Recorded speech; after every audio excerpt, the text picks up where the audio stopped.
Welcome to the Real Talk with Missy and Fabio. Yeah, Hello, everybody. Welcome to our podcast, Missy and Fabio. Real Talk, real talk. people. Yes, real people. Missy Walden here. We have Miss Jen Donaldson with us. Hi. She's a member of our team, and we want all of you all, if you have any questions, leave a comment or question in the comments, and please don't hesitate to throw anything out there. Only nice stuff, though. Yeah. And then we will be more than happy to get back to you all. And we want you to subscribe. If you're back and you have already subscribed, thank you so much. And we look forward to interviewing Miss Jen. And let me tell you, I'm going to say this. You don't get to talk. I have to say this before because this is a person that we really love. Yes. She's a very helping the community. She's really very attached to everybody. So it's good to be around her, even that she never had time. But it's part of our. We run behind her. Yeah, we run. We behind try. her. Some days are better than others. Because you have a lot of amazing story that you can share with us, and that's kind of amazing. So. Jen was our first teammate with the XP group that we have here, and we really didn't even know each other. But No, actually, one of my lenders, how I met Missy was one of my lenders said, hey, she's asking about the blonde girl across the table, and I'm assuming that was you. And then we connected, and I don't even remember after that, we went to NAE. Yeah, okay, yeah. We grew there together, Yep. so. We did some trainings, and then I'll be honest, actually, I was approached by several real estate agents at EXP to switch over, and I didn't want to hear it at all. And so when you came to me, you were like, this is no bullshit. Like, I've been at all these other brokerages, and she's like, you have to look at this. And at that point, I was like, you know what? I actually really like how direct you were. And so I started looking into EXP, and then I joined shortly after. So that was, it was pretty interesting. It happened very quickly. But it's been a different ride than you would have had at any other brokerage too. Yeah. But you are your own woman also. Mm-hmm. We all who can stand independently do really well. Yeah. We're not cows in a herd that we need someone to tell us what to do. We No. run with our own Yeah. marketing. We run with our own people. We run with our own branding, Yeah. which you have done from the very beginning. Yeah. We, I've been a real estate agent for almost 7 years now. I had to think about it today, since 2015. Wow. And it's been a journey. But yeah, it's been pretty interesting because I was on my own for a while. I've worked on a team. It didn't, I probably learned more from the team leader about what not to do than how to do real estate. And then I went off on my own, and it's kind of crazy how EXP has really allowed me to level up my business. But I've worked at Keller Williams. I've worked at an independent brokerage. And so it's kind of interesting to see the differences, but it's all been good things. So, You're blowing it up. That's what we were talking. Yep. We did our little clip before about. Yeah. You write contracts in the 7-Eleven parking lot. I do. And as a mom, I'm like, oh my God, is she safe? Is she okay? Yeah. So. Yeah. The funny part is people ask me and they're like, where are you at today? And half the time I'm in a parking lot writing an offer or staring at the people on the Tesla chargers. I'm just across from them writing offers. I love it. So, yeah, it's kind of interesting. So, everybody have their own journey. But I think your And journey their own is... story. Yeah, their own story. So one thing that even if you feel like to be a real estate agent, or you don't feel to be a real estate agent, No. this is something that it can help anybody, they can just go to. So I hope you can share with us. We want everything you to share about your you. story with So us. if you want to hear about my journey, it's kind of interesting. I feel like most people kind of fall into real estate, and my story is kind of interesting because I went from literally the bottom with nothing all the way to where I'm at now. And so I'll tell you a little bit about how we started, or how I started into real estate. I actually worked at Geico for 7 years as a claims adjuster. I used to deal with attorneys and injury accidents, and hated it. And I was chained to the phone 9 to 5 and was looking for something else. And instead of normal people do, having a plan, I just woke up one day and called my boss, and he was a great boss at the time, Billy. And I told him I'm not coming in anymore. And he said, what, you're not coming in today? And I said, no, I just can't. And he's like, well, are you sick? And I was like, no, I just really thought about my life. If I don't quit now, I will never quit. And so that day I quit Geico, and I decided to start my own business. Did they pay you for your vacation? No, I didn't get anything. It was very, I should have thought about it because we were like a week away from profit share, but I was literally like, if I do this, if I don't quit today, like I will never quit. And so I thought about it and didn't have a plan, but I knew I wanted to get into like an entrepreneurial, job as far as like start my own business. And at the time, this was in like 2014, 2015, prescription boxes were really big. And just like subscriptions to different things. And so I was really into like NBA, NFL stuff. So I actually started my own company, and little did I know how much work it would be to try to sell products to people. Out of your house? Out of you my ordered the house. stuff and you put it together? I had a little apartment, and one room in the apartment was stacked full of just merchandise Wow. for like NBA, NFL stuff. And I mean, I was selling things, but I wasn't making money. I was trying to figure out, how to market. And after the first couple months, I realized very quickly that like you have to have a marketing budget and you have to really be able to spend it. And I was 22, and so so I had no experience in anything, and so it wasn't working. And I got a phone call one day from this gentleman who at the time worked at Keller Williams, and I didn't know this, but he was marketing to small business owners to try to sell them houses. Nice. And that was his way to get leads. Okay. Did you tell him you'd swap some goods, some swag for a so house? I told him, I was like, I don't think you realize how small my business is. And he met me at Starbucks, and of course I just was like, you know what, I'll go. So I met him, and he starts pulling out these MLS listing sheets of houses, and he's like, look at this house, like under 250. And I was like, look, I'm just gonna stop you now. I don't think you realize, like, I have no money. I got a lot of swag. Yeah, I can, I just came for the coffee. I know. I'll sell you a gift box or whatever, but I was like, I do not have money to buy a house. And so he like put away the listings, and then he's like, you know what? Have you thought about real estate? And so I immediately told him no, I've never considered it. And he's like, well, look into it. He's like, I'm starting a team. Call me back, you're a good people person. And I called my aunt at the time. I'm from Texas, so my aunt was in Texas doing real estate, and asked her how was the business. And she said, I'm going to be really honest with you, honey. She was like, it isn't a joke, and it's a lot of hard work. And she's like, but you have like a limitless potential with what you can make. And so that was enough for me. And I called him up the next day and was like, yeah, okay, I'll take the class. So I took the class, and at the time, I guess I was going through a lot of changes in my life period, and already was kind of broke from the business, didn't have a whole lot to my name, was in an apartment that was costing me, you guys, this was $1,600 a month, and this was years ago. It was a lot of money too. It was a nice apartment, and $1,600 a month for someone who has no job. It's not ideal. And at the time, I was dating this guy, and we had gone back, and this was probably 5 years of just on and off relationship with this guy. And when I was getting into real estate, he told me, he was like, I don't think that this is a good idea. Like, you're going to spend a lot of money. Like, watch me. I know. Yeah. He's like, you're going to spend a lot of money. You're probably not going to make it. And then he quit his job. And so, what a smart decision. He So quit his job. Rent? Well, he quit his job when it came time to pay rent. He was like, let's move into my mom's house. And I said, absolutely not. You're the second thing I need to get rid of in my life. And I did. I broke up with him and had no plan and no money. And I had gotten my license, and I had 3 deals under contract, which were all foreclosures. Oh, nice. I found out my broker had never done a foreclosure before, and so I was kind of like on my own trying to figure out how to do this. Thank goodness for... Your broker had never done a foreclosure? No.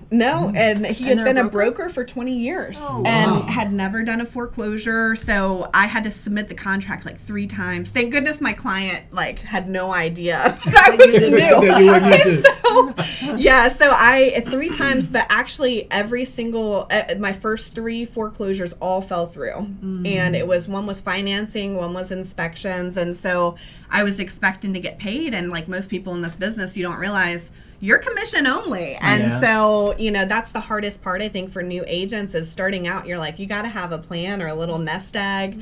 And anyway, so most people don't know this, but I lost my apartment. I moved in with like my sister briefly because she had a room, but she was having a baby, and she had no space. Yeah, that was the baby's room. And then I actually got my car repoed. And so this all happened like in the beginning but I knew, I was like, you know what, I think I can still make it.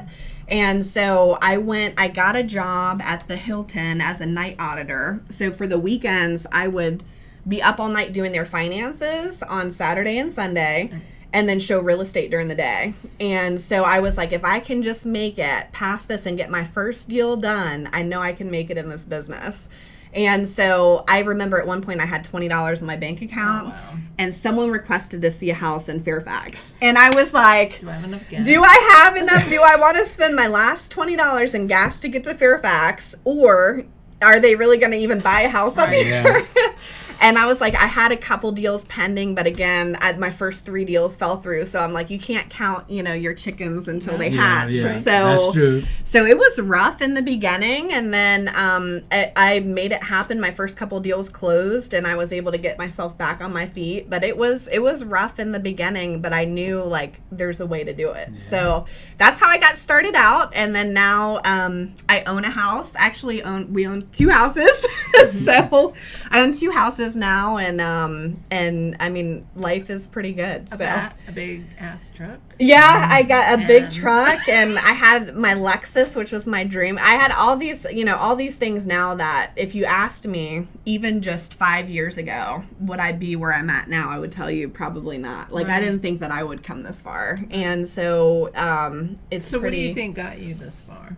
Hard work. You're gonna do it. Thank goodness for Jesus, I had to pray hard a couple times.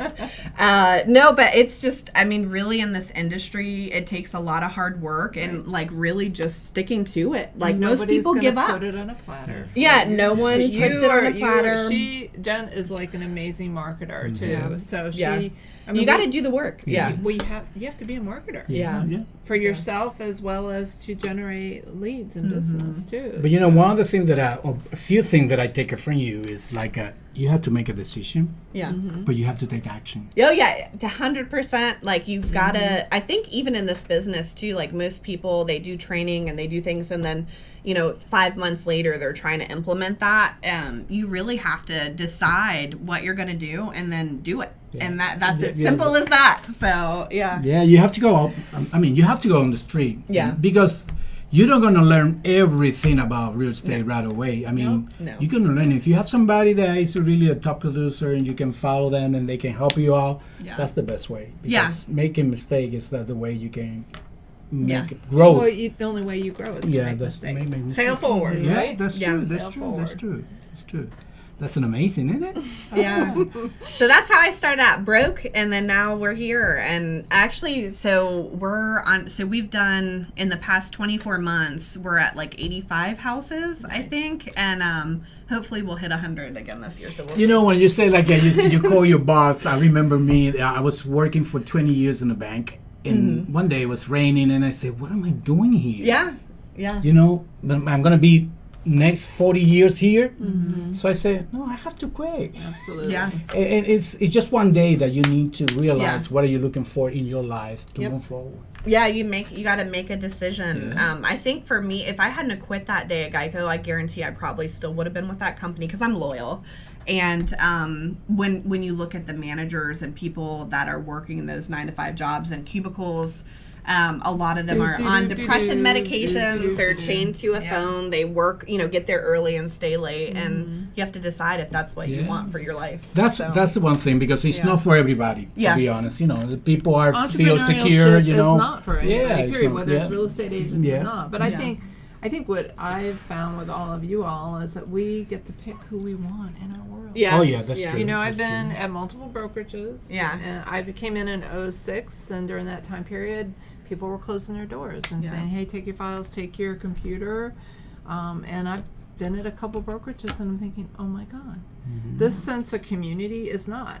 It's every man for himself, or, I mean, I had one person come in and check my whiteboard and go through my desk, and I'm like, oh my God, this is how we operate here? Yeah, yeah. And so the broker's like, oh, she's a really top producer. You know, the owners like her, and I'm thinking, why am I here? Yeah. So this is what this opportunity has asked, you know, I can poke you for a year and say, hey, come. You know, I mean, we can pick and choose who we want in our world, and I love that. To be honest, she wasn't so straight like you. Maybe I would have wrong. Right. I was like, She had a different approach. yeah. Well, I mean, it makes a huge difference. And I, you know, as a brand new agent, I thought that, you know, the top producers would help me. And I remember actually taking a deal. This was because no one knew how to do foreclosures, to an agent in the office who'd sold over 200 houses a year.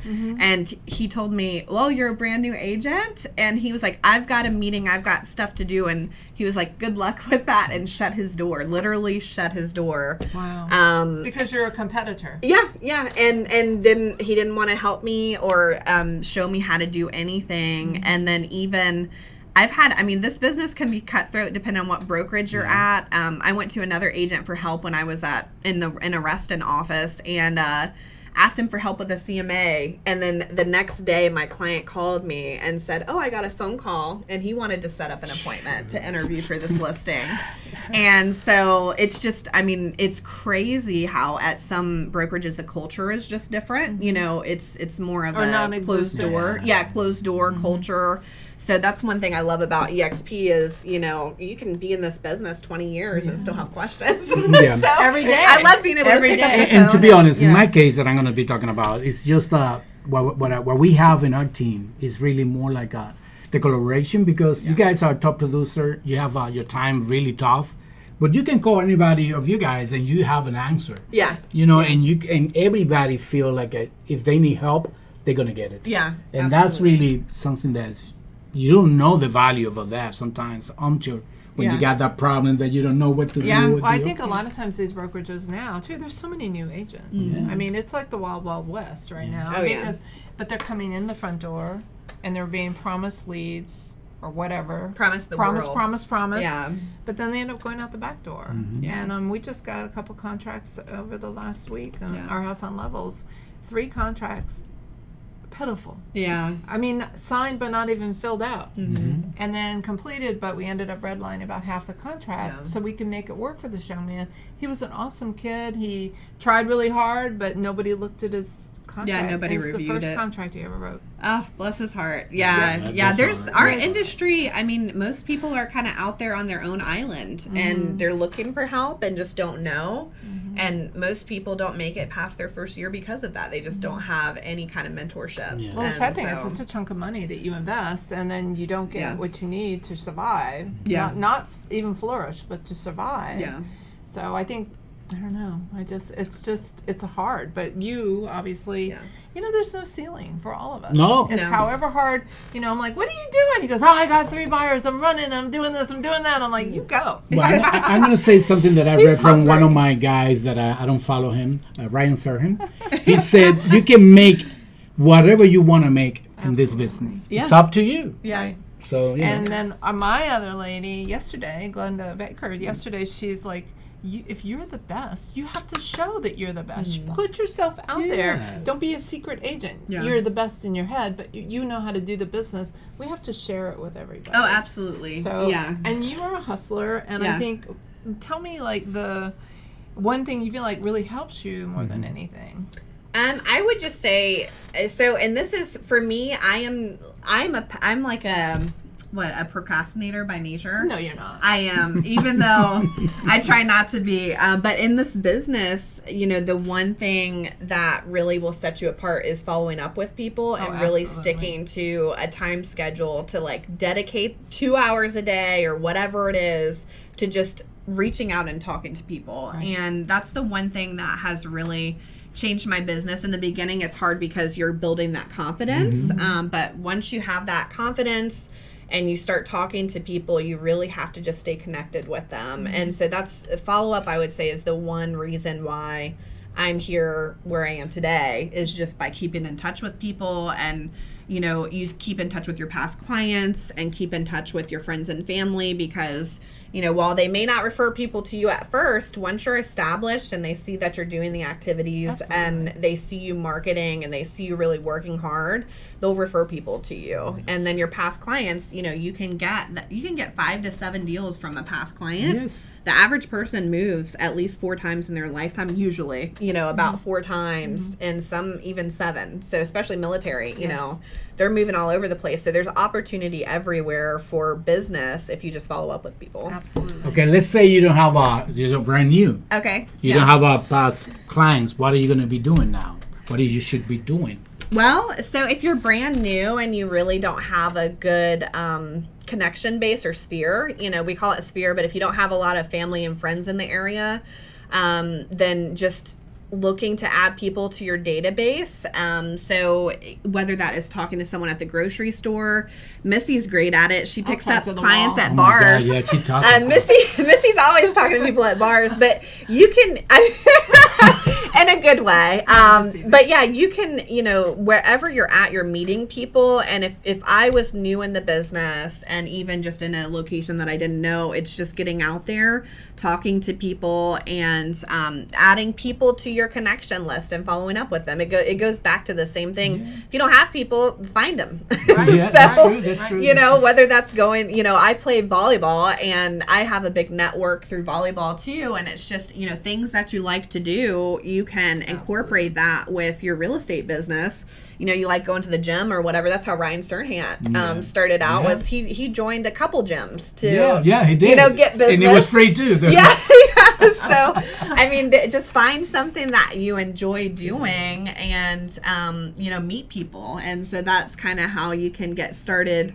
And if you're shy, you gotta step out of your comfort zone. That's for sure. Yeah. I think the cool thing is people need to know who you are. Yeah. Wearing the EXP badge, name badge, or whatever. I mean, really, no. People don't need to know that you play volleyball. Yeah. And you have the cutest little fluff ball dog. You're a person. And you drive a truck.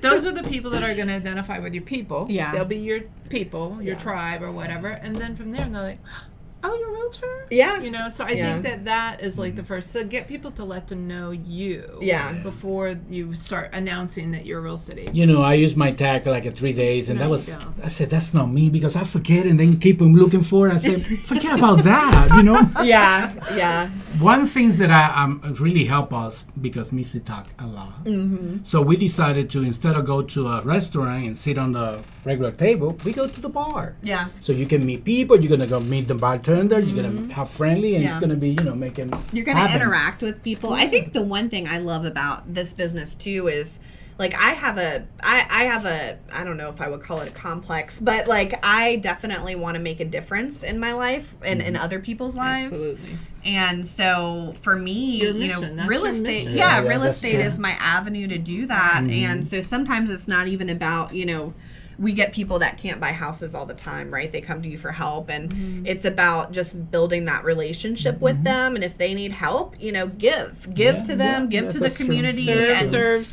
Yeah, serve, and it'll come back tenfold, because even those people that can't, do business with you, they'll recommend you. Right. And so it's just, if you give, it'll come back tenfold. I heard somebody say the other day, I don't remember who it was, but never to tell somebody no. Yeah. No, you can't qualify. Right. Well, but this is what you have to do. To start. Yes. And if they're motivated and they want that house, they're going to run with it. Yeah. And it may take a year or 2. Mm-hmm. Maybe 3. Maybe 3. But they just need the right information, or they need someone to actually want to push them up. To care. Saying, someone to care about their situation. Everybody starts somewhere.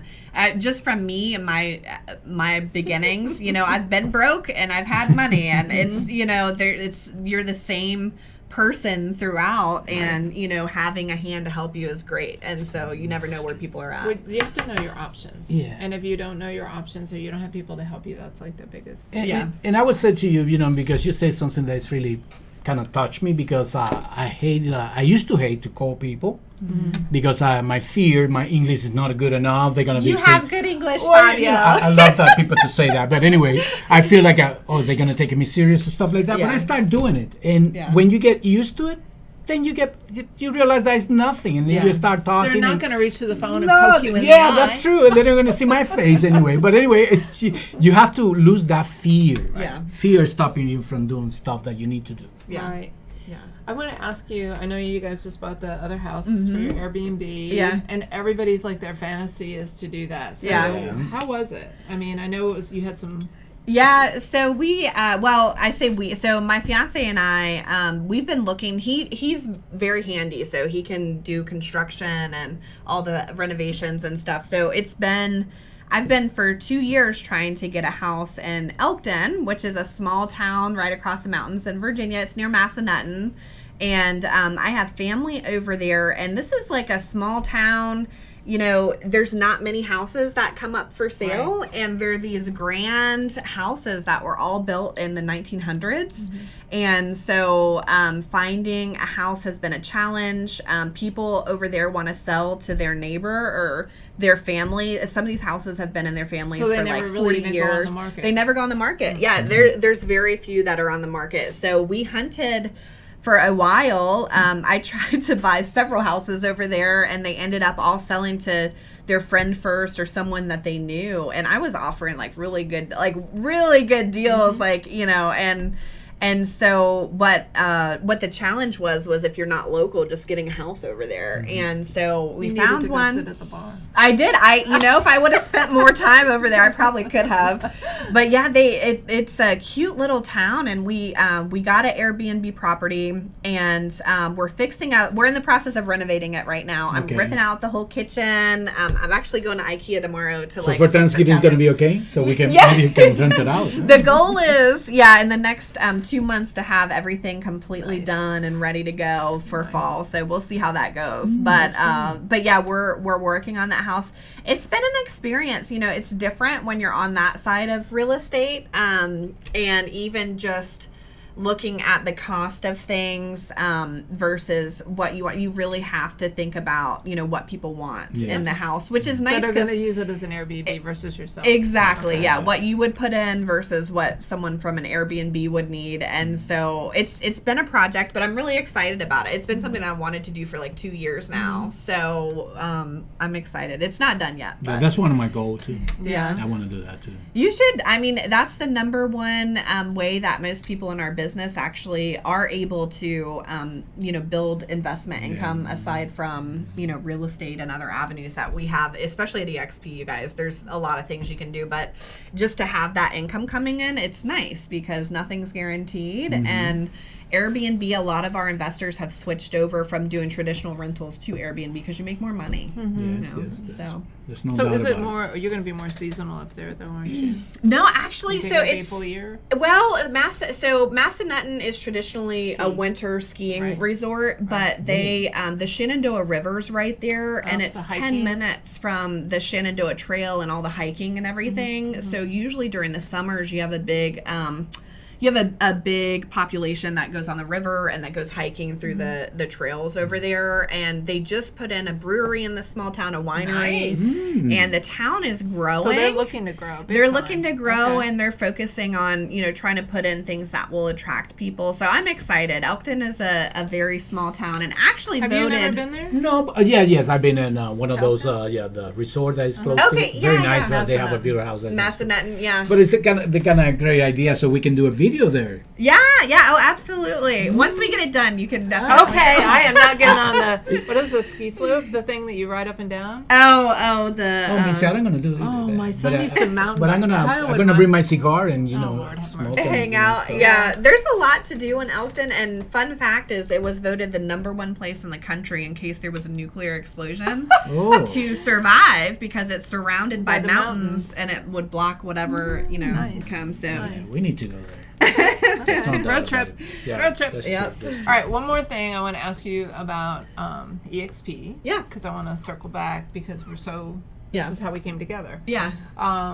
As far as sponsorship and just going online and recruiting, I think we hear negative, but the negative we feel here is about people who feel like they're lost. Yeah. Why do you feel that? How does that happen? Well, so you're talking about the negative from outside EXP or inside? No, I think when you just recruit under someone, you have no idea who they are, who your community is, or you go online to recruit because everybody loves EXP, but then you're lost. Yeah.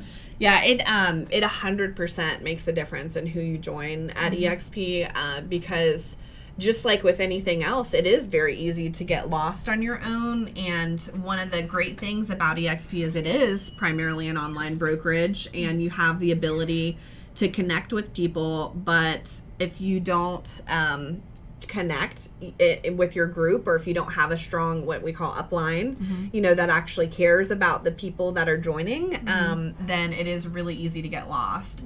And so that's kind of the number one piece of advice I give most people that are calling about EXP, because most people, they'll research EXP on their own, and then they'll ask a couple questions, and then they'll end up joining under someone.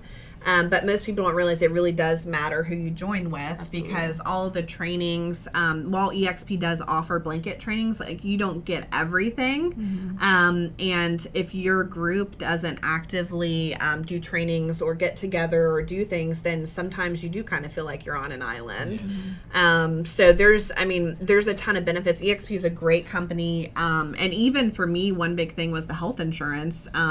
Because I'm not like the traditional, a lot of real estate agents, are married and, someone else takes care of them. For me, I'm like, I pay my bills and I pay my bills. I'm not married yet. And I actually had an incident this year, and thank God I had health insurance because that's a whole story in itself. But I ended up having to go to the hospital, and I was so happy that I had health insurance, because once I got those bills and looked at how much it would have been, it was crazy. So that's a huge, drawing factor. And then just the stock alone, I'm sure you joined at a very good time. I think, well, it's all gone right now. Everybody's stocks are in the pooper right now. But I think the one thing, and anybody who sees this, please call Jen, and we'll make sure that her information is below. So if you have any other questions, she'll be happy to answer it. But honestly, it's who your community is, who you identify with, who you want to surround yourself with, and how is it a collaborative group? Are they going to meet and be able to share? Jen taught a class this year. It was amazing. We meet on Fridays from 9 to noon. Almost every Friday. We call it office hours, because we really don't have an office, but we do have an office. But it's a place for people to come together. Right now, so many people are just kind of out there floating around. I think even with COVID, people started kind of doing their own thing, but you have to really get connected. And one way to learn in this industry is you don't learn much on your own. You find out from other people, and it's being around other people and really being able to connect with people and having that mentorship is so important, because not everyone does that for you. And most people in this business, if you want them to mentor you, they'll charge you $1,000 a month for that.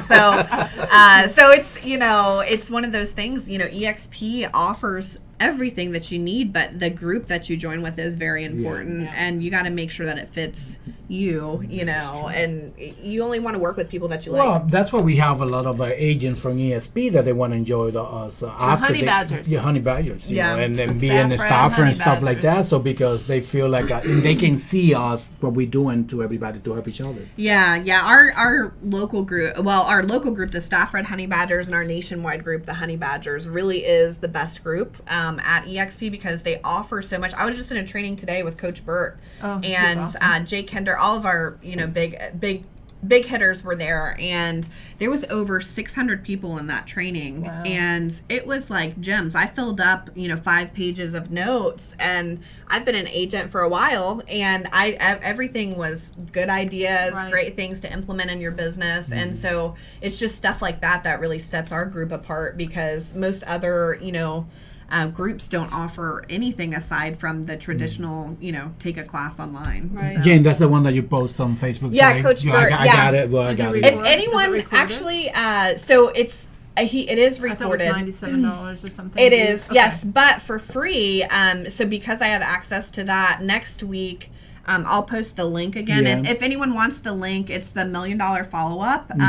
And they're doing another training next week that's for free on Thursday from 12 to 1 p.m. Okay. And I've got the slide stack, so I'll post that in our group. But yeah, there's anyone can join. I got it already on my calendar. It's because I said, well, let me amazing. just Yeah, do I it. haven't heard some coaches, a lot of real estate coaches are very similar and it kind of gets monotonous, but like he was just dropping gems. Well, I so. think what he especially is like real time. Yeah. It's what's happening today, because what happened 2 weeks ago for us is done. It's over. Yeah. We're moving on. This market is just so Completely out of different. control right now. Yeah. I mean, I think it's kind of a good thing, because I feel like there's going to be a lot of people that didn't really know what they're doing, that don't want to really be real estate agents, will go away, because it's not easy. Yeah. We are to the point right now, you're going to have to know you're going to know your trade. I think this year is going to be where we see the separation of, the professional realtors versus the ones that are just in it for the hobby or just, Wanted started to just sell to their do house. something. Yeah. So we'll definitely kind of see the separation between the top agents and the ones, and you don't want to get left at the bottom. So you definitely need to be I have to go connected. to this slide. Well, Yes, no, you you got to are. be connected with. Fabio's definitely on the top side. You want to be connected with people that are going to help you grow your business. So And how do you see like the next year really for real estate? What do you think? Oh, my Pull your opinion. crystal Hold ball on, out. hold Yeah, on. the crystal ball. It's hard to tell. So you've been in the industry longer than I have. So you've seen a lot more downturns than I have. I mean, when I started, it was definitely a buyer's market.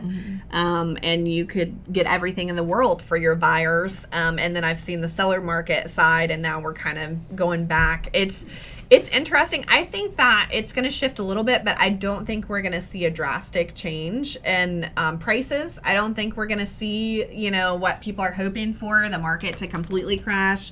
I think we might see like a 10% to, 15% adjustment in But don't pricing. you think it's just people getting real about what they should be charging? Yeah, it's I mean, people because just not it's so asking the inflated world. now, Yeah. and they think, But oh, I don't could know put the why. I down. have a feeling. That's my feeling. Everybody is. I have a feeling that it's going to go back to. We are a seller's market still, but we're going to be more active as soon as people forget about the panic about the interest rate. Yeah. Because still there's no houses. Yeah. And there's no houses for rent. Right. So people are going to get and say, "Oh my God, Yeah. I have to go back to the market." Until we fix the inventory problem, Yeah. we're not going to We're see not a gonna- huge And they shift. said like for 10 years that Yeah, there would somebody never said be that, yeah. enough home. I mean, it's Yeah. still going to be well behind. Yeah. Missy, so many people making so much money right now. They don't know what to do. I mean, we're talking about YouTube. What do you mean, builders or? No, Oh, just a new entrepreneur, yes. new guys, and they understand that now real estate is a business that you have to market. grow your wealth. Yeah. So that's So funny story. So I do business in Richmond too. And so I had a Richmond realtor call me. She was brand new. And she had done 4 or 5 deals this year. And, she was working with an investor who flips houses, and she called me after the house had been on the market 4 days. And she called me in a panic, because she was worried that things were going to drastically change, and she wanted to co-market with me, pay me 50% of her commission in order to sell this house. And I said, well, 4 days is all it's been on the market. She didn't know how to market it. No. She was used to just throwing it in the network and then getting Yeah, offers. yeah. And so we talked about it, and I told her, look, I'm happy to take your money, but I don't want to. Here's what you should be doing. Right. And the house sold, but it was just, we're seeing some agents who have never been in a market where things sit there. Well, they don't even know how to write A contract. a contract Yeah. or an addendum for a home inspection or anything, because they've never had to negotiate. Right. amazing. Right. Missy, you said that before. Making an offer that they got so many all the paperwork all around. So it's kind of very annoying sometimes. Right. Well, yeah, we'll see. I mean, negotiations are They so don't know how to important negotiate. in They this just business. threw their people under the bus for the last 2 years. Yeah. Whatever it would take. Yeah. I had a lady write on one of my listings just recently, and she gave us a $20,000 appraisal gap. I said, did you mean to do that? I said, is there one too many zeros in there? She goes, no. Yeah. My client wants this house. I'm like, well, you're the only offer. Yeah. Just saying. You know, I mean, I was just like trying to save Yeah. Well, that that's kid what, that yeah, you have to. I mean, especially in this industry, there's so like 1 week can vary from the next, and you really have to keep up with market trends and what's happening, and that's where you'll see those agents fade out, you know, and then you'll see the ones that actually are staying on top of what's happening and really looking at the statistics are going to be able to really serve their clients best. And negotiations is so important, and we will see more of that, which I'm excited about. You know, I'm excited to be able to actually do something for buyers. Of course, you know, I love working with my sellers and, you know, having it be easy for them to get whatever they want. You want to protect your buyers. When you have a buyer, you just want to wrap your arms around and make sure that they're not going to get into something that they can't afford, much less can't take care of because there's something bad wrong with it. Well, I've already seen, you know, we'll see more cases of buyer's remorse from there's a lot of what's been happening. A lot of lawsuits. Yeah. But the other thing, what was I going to ask you? Oh, I said like Coach Burt. Yeah. I think the coolest thing about that whole group is it's California, it's Texas. Yeah. We can hear what everybody's doing internationally. Yeah, there's agents from other countries, from Spain and Peru and wherever else too. So it's not just our little take on Fredericksburg. No, you know, it's a wide vision of what's happening everywhere. So it helps us forecast what's going to happen here. Yeah. Or hope that doesn't. Hope that it doesn't. It's going to happen. No, we are not. The bottom is not going to fall out. Honestly, I think what this is realization, normalization back. Yeah. 6% interest is still amazing. Oh, we yeah, paid it is. 12% when we bought in Vegas. You know, but we had a nice house and everything. But I just feel like people have been spoiled. This 2 point whatever will never happen again. It's going to go away. Yeah. So. God, can you see that we can keep talking and talking? I mean, we need more like a 3 or 4 hours. He always says, you have to come because you talk. I'm like, look who talks! But we thank you. Thank you so much. Thank you so much. So I know there's a lot of people going to get a lot of help and a lot of, what do you say? Hope. If anything, be motivated. I mean, it doesn't start out easy for everybody. Yeah. And this business, I will say, has its ups and downs. And if you just stick to it, if it's something that you want to do, it does take work, but you can go wherever you want to go. But don't give up. Leave your comments. We'll put Jen's number and stuff in there. If anybody wants any help, just yell. Yeah. You know, I don't care. For us, we don't really care what brokerage you're with, because if we make one person better, it makes all of us better. Oh, for our industry, that's for sure. absolutely. Our whole industry, our whole profession is like one of the least respected. Yeah. But we're going to come around. Yeah. Y si hablas español y quieres también una pregunta, puedes llamarme. Muchas gracias. What he said. Goodbye, guys. guys. Bye. Don't hesitate to leave a comment. See ya. Bye. So glad you joined us today. Please message us on Facebook, and Fabio and I will respond to all your questions as soon as possible. Find us on YouTube, Spotify, Apple Podcast, or anywhere you listen to your podcast.